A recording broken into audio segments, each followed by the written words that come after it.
नमस्कार दोस्तों, मैं बहुत बहुत स्वागत करता हूं आप सभी का एक बार फिर से आपके अपने ही यूट्यूब चैनल पासपोर्ट हेल्पलाइन पे, जहां पे आपको passport application, documentation, police verification समेत पासपोर्ट बनवाने संबंधित और भी बहुत सारी कमाल की जानकारियां दी जाती हैं।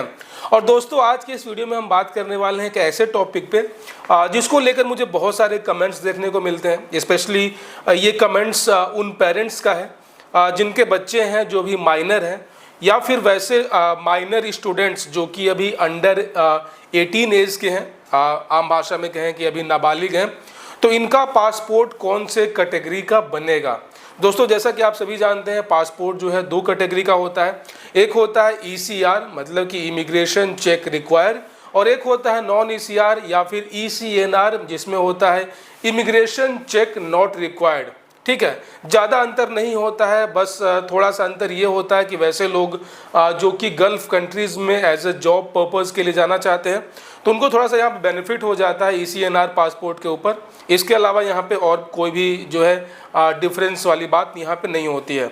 अब चूँकि जो क्राइटेरिया होता है ECR और नॉन ECR में अंतर करने का, वो सबसे बेसिक क्राइटेरिया ये है कि जो भी एप्लीकेंट है वो मिनिमम 10th पास होना चाहिए। ठीक है, अगर वो मिनिमम 10th पास है तो वो ECNR पासपोर्ट के लिए अप्लाई कर सकता है। अगर वो 10th पास नहीं है तो बाय डिफ़ॉल्ट जो है उसका पासपोर्ट जो है वो ECR कैटेगरी में बनेगा। तो बहुत सारे ऐसे पेरेंट्स हैं जो अपने साथ वेकेशंस पे अपने बच्चों को बाहर ले जाना चाहते हैं, उनका पासपोर्ट बनवाना है, या फिर बहुत सारे ऐसे नाबालिग स्टूडेंट्स हैं जो कि अपना पासपोर्ट बनवाना चाहते हैं, फॉरेन में स्टडी करना चाहते हैं, लेकिन वो फ़िलहाल अभी अंडर एज हैं। ठीक है, वो बिलो 18 एज के हैं। तो दोस्तों, अगर बात करें अपने देश इंडिया में, तो नॉर्मली जो एक बच्चा है वो 15 से लेकर 17 साल के बीच में वो जो है 10th का एग्जामिनेशन पास कर लेता है। ठीक है, तो अगर आपने 10th का एग्ज़ाम पास कर लिया है, अगर आप माइनर भी क्यों ना हो, तो भी जो है आप यहाँ पे नॉन ECR पासपोर्ट के लिए अप्लाई करने के लिए एलिजिबल हैं। वही अगर आप ने 10th में अभी नहीं है, अभी आप क्लास 8 में हैं, 9th में हैं, या फिर क्लास 10th में अभी अपीयरिंग में है, आपने पास नहीं किया है, आपके हाथ में अभी सर्टिफिकेट या मार्कशीट नहीं है, तो आप नॉन ECR के लिए जो है आप एलिजिबल नहीं हैं। तो दोस्तों, यहाँ पे काफ़ी सिंपल है, इसको लेकर ज़्यादा कंफ्यूज होने की ज़रूरत नहीं है। वैसे भी अगर आप अंडर 18 एज के हैं तो आप बाहर में जॉब तो कर ही नहीं सकते। बाहर क्या, इनफैक्ट आप इंडिया में भी as per the labour law आप कोई भी काम या फिर जॉब करने के लिए एलिजिबल नहीं है। तो जहाँ पे जॉब करने के लिए आपकी एलिजिबिलिटी ख़त्म हो जाती है, तो वहाँ पे नॉन ECR या फिर ECR का जो एक कह सकते हैं जो डिफरेंस है, ये भी पूरी तरीके से ख़त्म हो जाता है। और नॉर्मली बच्चे जो पासपोर्ट इसीलिए बनवाते हैं ताकि वो अपने पेरेंट्स के साथ कहीं अब्रॉड ट्रैवल करें।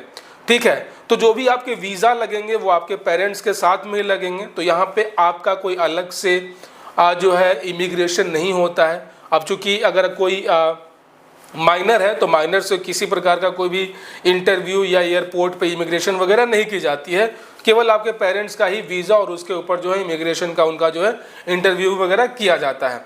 वही अगर कोई स्टूडेंट है या फिर कोई माइनर है जो कि सोलो ट्रेवल करना चाहता है, ठीक है, solo travel in the sense की विदाउट पेरेंट्स के गार्जियनशिप के, वो अकेले ही कहीं ट्रेवल करना चाहता है, तो दोस्तों यहाँ पे भी अगर आप टूरिस्ट एज अ टूरिस्ट अगर आप जाना चाह रहे हैं तो आपको तो टूरिस्ट वीज़ा मिलेगा ही नहीं, क्योंकि एज़ पर द रूल अलग अलग कंट्रीज़ के जो रूल्स हैं उसके अकॉर्डिंग वो किसी माइनर को सोलो सिंगल विजिट के लिए जो है वो अकेले वीज़ा इशू नहीं करते हैं। सिर्फ और सिर्फ यहाँ पे आप अकेले केवल अपने कॉलेज, अगर आपने किसी फॉरेन यूनिवर्सिटी में कॉलेज में एडमिशन लिया है तो आप उसके लिए आप स्टडी वीज़ा पे जो है आप जाने के लिए एलिजिबल होते हैं, तो उसके लिए जो है इमिग्रेशन का यहाँ पे कोई चक्कर नहीं होता है। तो मैं तो यहाँ पे यही रिकमेंड करूँगा, ठीक है, कि अगर आप बिलो 18 एज के हैं और अगर आपने 10th पास किया है तो आप एलिजिबल हैं और आप ECNR पासपोर्ट बनवा सकते हैं। वही अगर आप 10th के बिलो में हैं, माइनर हैं, तो आप यहाँ पे ECR पासपोर्ट ही अप्लाई कर लें।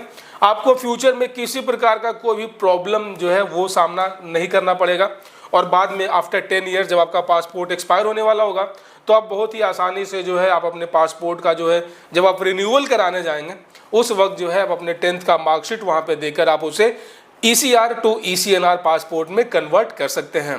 सो दोस्तों, आशा और उम्मीद करता हूं कि इस छोटे से वीडियो से आपके माइंड में एज अ माइनर जो भी कन्फ्यूज़न था, जो भी किसी प्रकार का कोई सवाल था, वो पूरी तरीके से दूर हो चुका होगा। इसके अलावा दोस्तों, अगर आपके मन में कुछ और शंका है, किसी प्रकार का आप पासपोर्ट बनवाने संबंधित कोई आप प्रॉब्लम फेस कर रहे हैं, तो आप बेशक आप मुझसे कांटेक्ट कर सकते हैं, या फिर आप इस वीडियो के नीचे कमेंट बॉक्स में आप अपने सवाल पूछ सकते हैं। मुझे बहुत खुशी होगी आप सभी के सवालों का जवाब देने में और आपकी हेल्प करने में। सो दोस्तों, अपना बहुत सारा ख्याल रखिएगा। मिलते हैं किसी और वीडियो में। जय हिंद।